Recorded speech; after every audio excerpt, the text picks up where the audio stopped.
All right, so good evening, everyone. Good evening, earners. Hello, hello. My name is Davonne Reaves. I am the president and founder of the Davonne Group, as well as the CEO of Vestor, which is a crowdfunding platform, which I'll talk about briefly in a few. But just a little bit of background about myself. I've been in the industry for over 15 years. I actually started off as a front desk agent. Now I am the co-owner of 3 hotels and as well as a crowdfunding platform. So I was able to navigate my way working from the front desk through hotel ownership, actually taking a non-paid internship, getting into the corporate side of things. So that's where I learned a lot of the things that I'm doing now that helps as far as from the development side, and just that really just got my start onto the ownership side. So opened a lot of doors. I'm always grateful for that non-paid internship. Okay? And this was after college. And then fast forward, while I was in Boston, I was talking about Boston briefly. I managed $1 billion worth of assets. I'm the author of How to Buy a Hotel book. It walks you through the process of buying a hotel. Currently at $30 million in real estate under management. I've been featured in, just to name a few, Forbes, Black Enterprise, Atlanta Business Chronicle, Time, Hotel Management. Oh, I gotta add it. I was just on the cover of Hotel Business, and I received numerous awards, 40 Under 40, the International Society Hospitality Consultant. So you're in good hands. Okay, you're in good hands. I love it. Yeah. So let me show y'all my hotels before I forget. Somebody asked me where my hotels are located, so I'm just going to pull it up. I had it ready to go. Let's see. Oh, there it is. All right. So the Home2 Suites. So that is my hotel in El Reno, Oklahoma. It's the Home2 Suites by Hilton. The next one is the Staybridge Inn Suites in Indianapolis Fisher. So this is about 40 minutes outside of Indianapolis. And then Hampton Inn Scottsburg. Let me pull it up. I was Googling it for y'all. So Hampton Inn and Suites in Scottsburg, Scottsburg, which is about 30 minutes outside of Louisville, Kentucky. So I will be with you all for what, an hour and 30 minutes, right? Correct. So I'm going to be monitoring the chat. I definitely want to make this interactive. So I'm gonna be checking in with y'all, making sure y'all still listening, make sure you're still here. This can be overwhelming because to a lot of you all. So let me just check it. Let me just check the temperature. How many people even knew about hotel ownership before they heard about me? Ernest, drop a yes or no in the chat. Yes. So y'all knew about it before y'all heard about me. Someone said a little bit. A little bit. Okay, cool. From the last call. Oh, okay. Yeah, figured. Because I know a lot of people heard it from the Rants and Gens segment. Okay. All right, cool, Bean. So let me just check in it. Okay, so just to kind of give y'all, where'd it go? Where'd the Zoom go? Can y'all see me? Okay, I can't see y'all. Wait, where'd it go? Zoom. Okay, there we go. All right, can y'all still see the screen? No.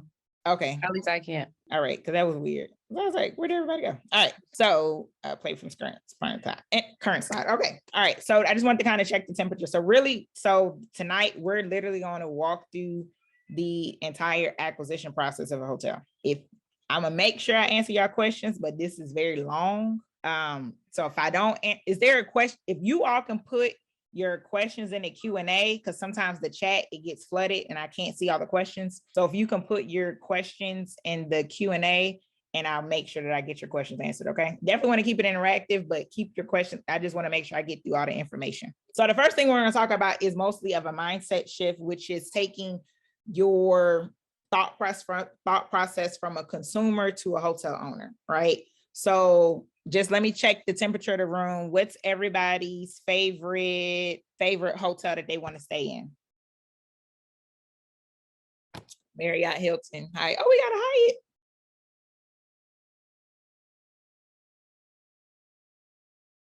Hyatt. Westin. Okay. All right, Hilton. Amman. What's Amman? I ain't never heard of that hotel brand. What's Amman? AMA. Oh, it must be an international brand. Where they're like over 100 brands. So I don't even know them all. But typically people say the Marriott or Hilton. It's weird. Somebody say Hyatt. So that's good. I'm a Hyatt girl. Thank you for showing up for the Hyatt. All right. So those are all great brands. Those are also very expensive brands. And I do not recommend for anybody to invest or own one of those hotels as their first hotel. Okay, the hotels that I even my first hotel, okay, it's a Japanese brand. I said it sounded like an international brand. And as far as with those different brands, those are very expensive to start off with, right? So we're going to talk about changing your mindset from a consumer to an owner, right? So typically, and I'll talk about this throughout the presentation or later on in the presentation, you want to start off with a select service or extended service, which I go on. And the reason why is because a lot of times when people, again, if you have a question, just go ahead and put in the Q&A, because I don't think we're the raising hand. We're not unmuting, right? Yeah, you can put in a Q&A. And as far as from a consumer mindset, is just kind of getting talking about more so from the extended stay select sector, because those particular brands that you all mentioned before, they're very expensive to own. And based off your criteria, it may not make sense. They're just like, some of those hotels you mentioned are like $400 million.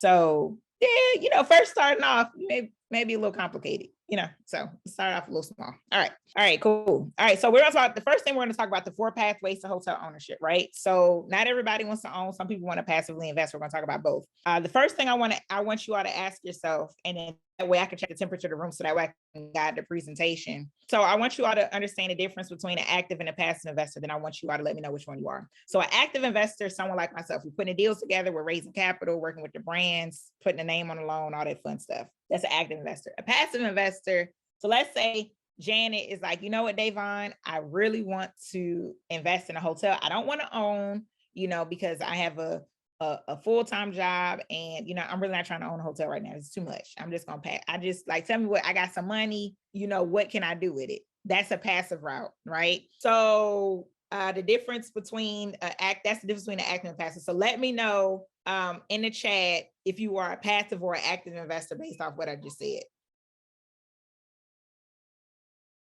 We got one active, passive, let it own. Okay, passive.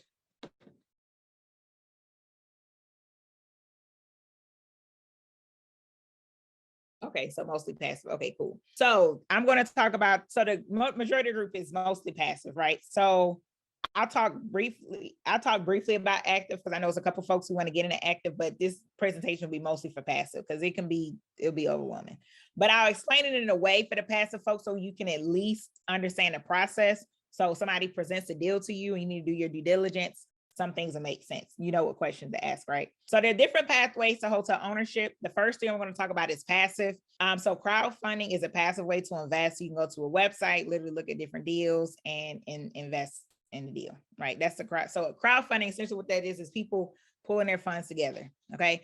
A private investment is when you invest directly into that asset. So I had private investors, so they invested directly into the asset. You have REITs, which is stands for real estate investment trust, what I'll go through in a few. And essentially what that is, that's another passive route. And it's like investing in a stock, but it's investing in a portfolio. So that's probably the least expensive way that you can invest in a hotel. And so that you can start off with investing in REIT like as low as $20 there. And I'll go over in a few of the different REITs.